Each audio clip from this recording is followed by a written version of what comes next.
Welcome back. We have Sandy Volo joining us from Abbott Wealth Management. Happy Wednesday to you. Happy Wednesday to you. Yes, yes. We have a topic today. We're talking about protecting your inheritance. That's it. Protecting your inheritance. Yeah, and more for actually the people that are passing that inheritance along, like they want that extra control. So we'll kind of go through a little bit of the points that I'd like to bring forward about actually what is going to transfer into the next generation. So in 2016, they did an estimation that $750 billion was going to transfer over to us baby boomers. So the age of between 50 to 75 years of age, we're going to be inheriting $750 billion, and they also predicted that $1 trillion in the next 20 years. So it's staggering, you know, the amount of money that's going to change hands.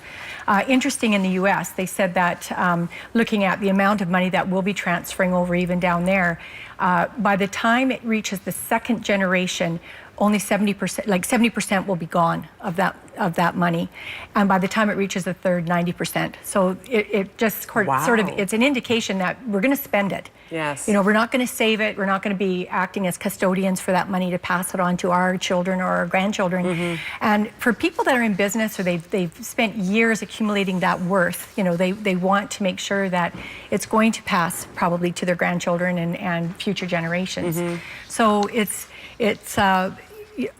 for people giving that money away at the end of the day, they still want to know that it's going to be respected and taken care of, and hopefully some great things done with it.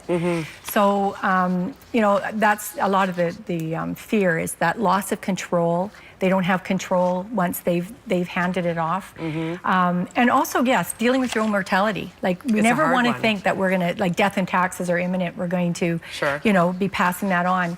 And one thing that we're really noticing is not sharing the information with your heirs or your beneficiaries on what you have. What are your dreams for it? Do you want to, you know, pass that on to educate the grandchildren? Do you want them to keep managing a rental property or a lake cottage, something along that line?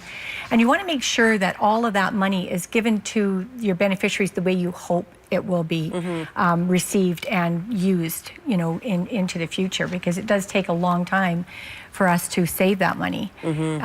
So that's really important. So a lot of it comes down to, like, how do I make sure that that happens? I want to make sure that I put some steps in place that are going to help not only, you know, me as the giver of that money, but my children as they go through life with maybe a possible pile of money coming in. A possible pile. Possible pile. So basically, I want to just skip right up to the trust first. You can set up a trust in your will, which you could transfer the money or properties into, and it does have some safeguards against that. And for example, a divorce situation, an ex-spouse can't come after it if it's set up in a trust. So that's very handy, and it also gives the some instruction on how it's to be paid out to those beneficiaries. A prenuptial agreement, perhaps, if you've got a son, daughter, whatever, and they're getting married and you know that that money is going to pass to them, having a prenuptial agreement in place is always great.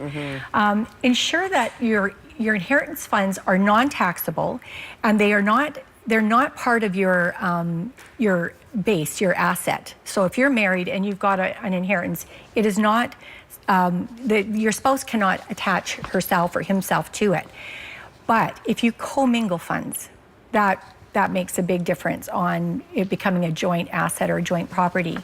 And you know, one of the ways you can do it is you've bought a house, it's in your name alone, but you've now taken out a home equity loan, perhaps to do home repairs, and now you're both making payments towards that home equity loan. You've now essentially, in one aspect, commingled that asset. So you want to try and keep those things separate if that's important to you. I mean, for some people it doesn't matter.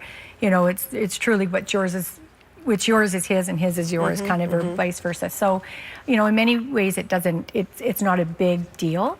But one of the other ways, and I like to talk about it, is doing a structured settlement option. And you can do that with a life insurance policy, so generally through a life insurance company. So you can set your life insurance policy up, a segregated fund if that's where you've put your investments, or into a guaranteed interest account with a life insurance company. You can set it up so that you can say, well, Susan, you're going to get $1 million, but I'm going to pay that over the next 20 years to you as a monthly income.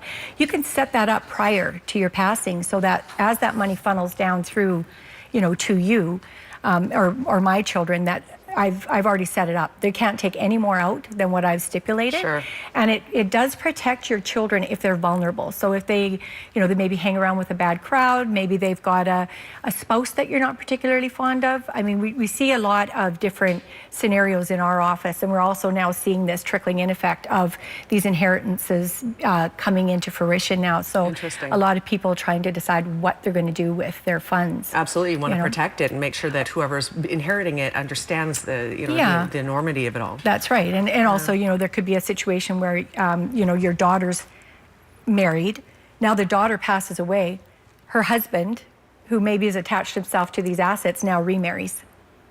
And now you've totally lost the control for even for the children they may have. A lot more to this than what you might think when you think you're going to make some simple plans around how to protect your inheritance, but it really is. There's a lot more to it, and it's a good idea to get a hold of your financial investor to make sure you've covered all of your your points. One last thing I'd like to say is we recently had the opportunity to go and listen to Tom Deans, and he's a New York Times best-selling author. He's written a couple books, one about willing wisdom and the other about every family's business. So one is more geared to the business family, that's in business, and the other is just individual.